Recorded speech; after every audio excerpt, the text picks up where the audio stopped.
I died the moment I was about to end my own life. It sounds strange, I know, but I wasn't afraid of death.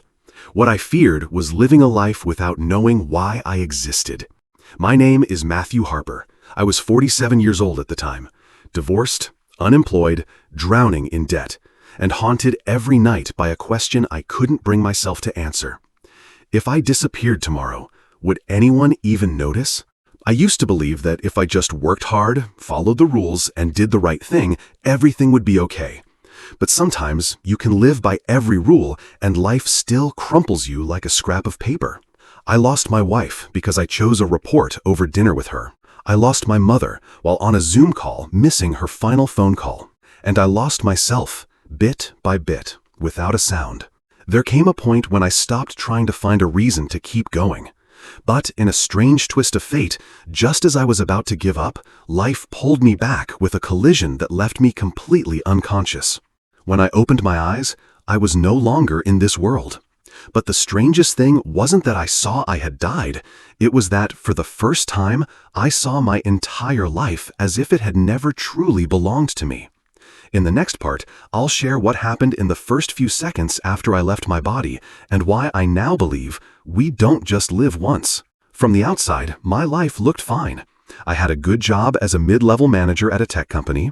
I had a kind wife, a tidy home, and a dog named Max. People thought I was the decent kind of man who showed up to work on time, didn't drink too much, and didn't gamble away our savings. But there was one thing I was missing: meaning. Meaning. Every morning I woke up feeling like I was reliving a dream, one I no longer believed in. Every night I went to bed unsure if there was even a reason to get up the next day. I remember once my wife stood in the kitchen doorway, exhausted, still holding a soup spoon in her hand. She asked, "Matthew, are you even hearing me?" And I said, "Yeah, but can I answer after I send this email?" I don't remember what that email was about, but I'll never forget the way she looked at me that day. She left 3 months later. I don't blame her. The truth is, I had already left too. My body was still sitting there, but I was gone long before she walked out. The being didn't speak, but I heard it clearly inside my mind. We are here. We have always been here. I began to cry, not with tears, but with my soul. Besides the being of light, 2 more figures appeared. One was a young woman with warm brown skin and long flowing hair. The other wore traditional clothing, like an elder from an ancient tribe. They both raised their hands, not touching me, but hovering above my body. And yet I could feel it. Waves of energy are flowing through me.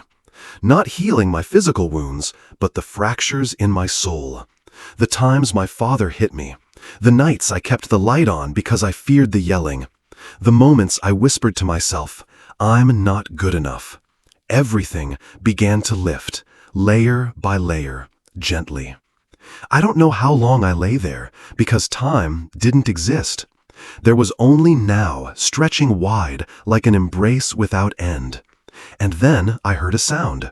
Not a sound in the physical sense, but a kind of knowing that reverberated straight into my chest. It's time to remember. And before me, not a screen, but a living space of memory began to unfold. I saw myself at 8 years old, trembling in front of the classroom, my face burning red as the other kids laughed at me. I saw myself at 25, screaming in my ex's face, "You're a burden to me." I saw my mom call me 5 times, and no one picked up. I saw Max, my dog, waiting by the window, hoping I'd come home, and giving up. But the most painful part wasn't what I saw. It was what I felt. I felt their pain as if it were my own. I hurt for them. I choked on their sorrow. I was ashamed of myself. There was nowhere to hide, no excuse to tell, no lie to tell. And then the being asked me one question, just one. "Matthew, have you ever loved someone with your whole heart?" I couldn't answer. And just as I was about to turn away, another soul appeared. Wide eyes, tiny frame. In the next part, I'll tell you about that soul, someone I had never met, but who changed me forever. When that question echoed, Have you ever loved someone with your whole heart? I hadn't yet answered when the space around me shifted. All the light withdrew like a receding tide. Everything became silent. Not empty silent, but the kind of silence that forces you to hear your heartbeat, the one you never notice until it's all that's left. And then I saw her. A tiny figure standing in a soft glow in the middle of that strange stillness. She didn't walk toward me. She didn't call my name. She just stood there, waiting. A little girl with soft brown curls, chestnut-colored hair. She held something in her hand, a stuffed animal, maybe fuzzy, blurry, half real, half not. I didn't know how I knew, but I knew. She was my daughter. Not with logic, not with memory, but with something deeper. A knowing that came from the soul. A memory I never had, but still felt imprinted in me like I'd carried it all my life. I whispered, "Who are you?" And like everything in that realm, she didn't speak with words, but I heard her, deep in my heart. "I'm the daughter you never got to meet, but I always knew who you were." My throat tightened, my chest clenched, not with pain, but with a grief that wrapped itself around love. I couldn't recall ever having a child. No one had ever told me anything. And then a foggy memory began to surface. I was 27. There had been a girl. We were together for only a few months. We broke up quietly. No fights, no contact after that. Had she? I couldn't let the thought finish. I was never born. Her voice echoed inside me softly, as if she were telling a sad story that didn't belong to her. I dropped to my knees. I didn't know what else to do. I couldn't hold her. I couldn't apologize. All I could do, opened my heart completely. I don't know how long I wept. In a place without time, every tear seemed to touch centuries of memory. And then, something miraculous happened. She stepped closer. No sound, no footsteps. She simply appeared in front of me. Her tiny hands reached out and rested on my shoulders. And though they didn't physically touch, I felt it. For the first time in my life, I felt touched by a love that asked for nothing. "I forgive you, Dad. I never blamed you. You didn't know, but I was always with you. Can you do one thing for me? Live with an open heart, the way I'm holding you now." A sob broke from the deepest part of my chest. I couldn't hold it back. "I'm sorry. I'm sorry. I'm so sorry." I said it over and over, not to be forgiven, but to finally let go. She smiled like morning sun breaking through fog. And then her form began to fade. Not disappear, but become part of the light that now surrounded me. I let myself fall back, resting on a space as soft as water. Eyes closed. No more sadness, no more shame. Just lightness. The being of light appeared again. I couldn't see a face, but I felt its infinite gentleness. "You've seen what you needed to see. You've touched the deepest truth, unconditional love. Now, you may choose." I knew what was coming. I would have to choose. Stay here or return to that old earthly life. That world I once found meaningless, heavy, and cold. I stayed silent. Here I was loved. I was healed. There was no pain, no loss.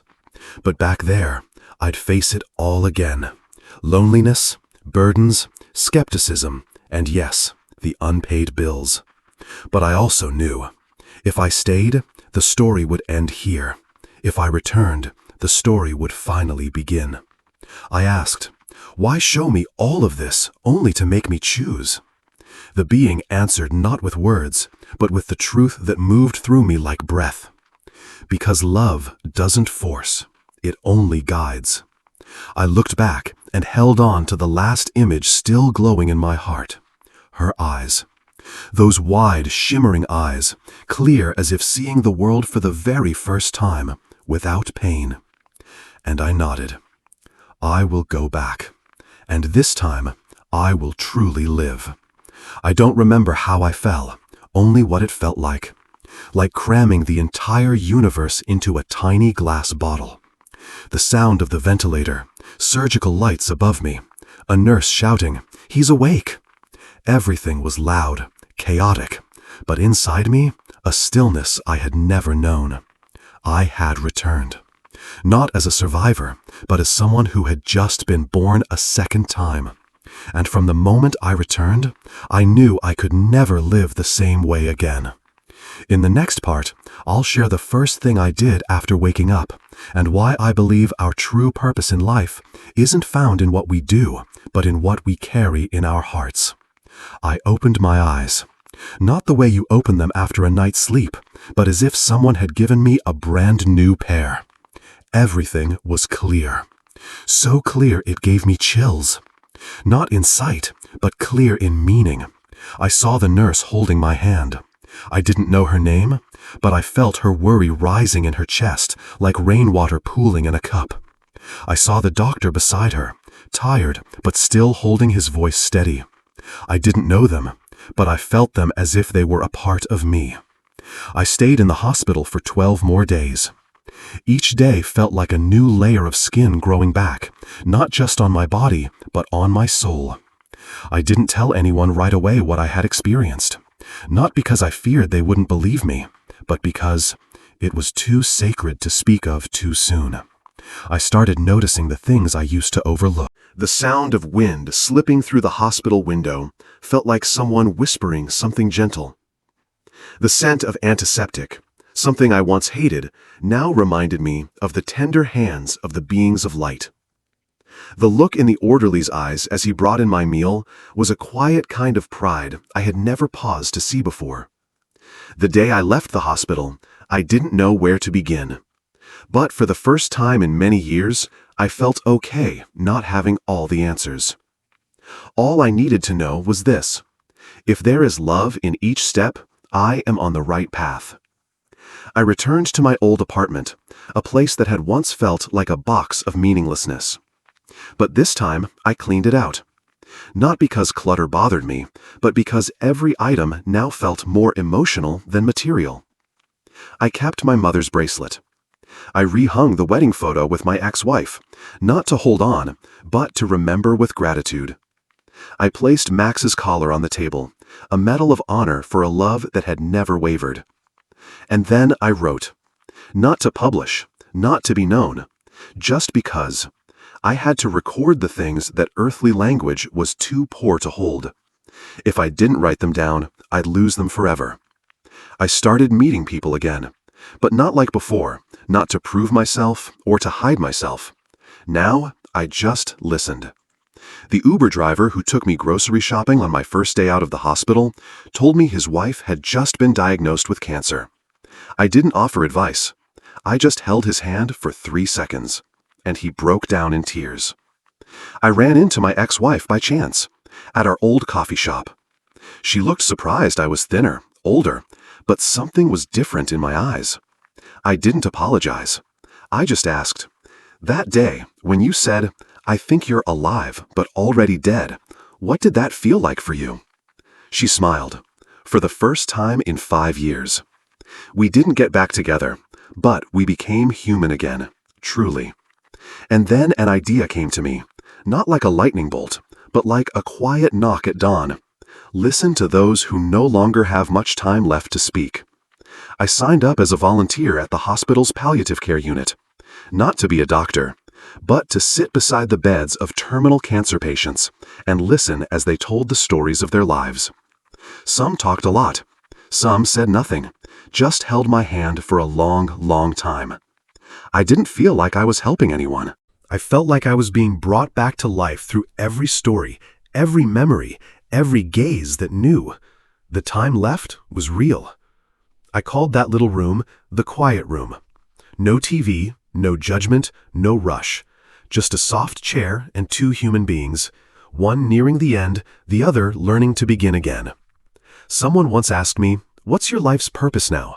I said, not to save the world, just to listen to one person deeply. In the next part, I'll share with you what the being of light left with me. Before I returned, there was one small thing I took with me for the rest of my life.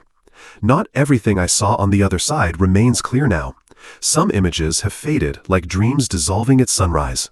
Some moments I simply can't put into words because earthly language isn't wide enough to hold the invisible. But there is one thing I remember as if it were carved into the center of my heart. A speck of light rested in the palm of my hand as I began to return. I asked the being, just as everything around me was dissolving into the infinite. "What is this?" I asked. And I heard the answer, not aloud, but deep within. "It is part of you that can never be lost." I carried it with me. No one can see it, no one can measure it, but I feel it every time I stand in a quiet room where someone is crying. I feel it when someone shares an old pain they've kept buried for 30 years. I feel it when I sit alone, doing nothing at all, and still feel enough. Every one of us carries a speck of light like that, but most of us have forgotten. We chase deadlines, we try so hard to be loved, we live as if life is a competition, and we forget we were already enough before we were even born. I don't share this story to convince you about life after death. I share it because I believe we can die while still breathing if we forget why we came here. Not to get rich, not to prove anything, but to truly touch another soul with our presence. These days, when I wake up in the morning, I no longer ask, "What will I do today?" Instead, I ask, "Who will I love today? What will I listen for that no one else has noticed? What will I forgive, not because they deserve it, but because I deserve to be free?" If you're still listening to me now, then maybe you too have asked, "Why am I here?" I don't have that answer for you, but I do have a suggestion. Go back to the moment you felt truly alive, not because you achieved something, but because you were fully present. When you saw a child laugh, you laughed too. When you hugged someone and didn't know why, your eyes filled with tears. When you sat in silence beside someone who was dying and knew you didn't need to say a word. That's when the light inside you begins to glow again. I died, and I didn't come back just to live. I came back to remember. Remember that I was once loved, even when I was far from perfect. Remember that forgiveness is the key that opens every door. Remember that I once saw a soul that had never been born, and it taught me how to live. And if one day someone asks you, "Have you truly lived?" don't rush to answer. Instead, begin to live from that very moment. I used to fear dying. Now, I fear living without ever truly knowing I was alive. Don't wait until the light comes to take you away to realize you've carried that light in your heart all along. If you've ever been through something that woke you up, leave a comment. Tell me what made you stop running and start truly showing up. And if you feel like you need to hear more stories like this, hit follow. Because who knows, the next story might be your own.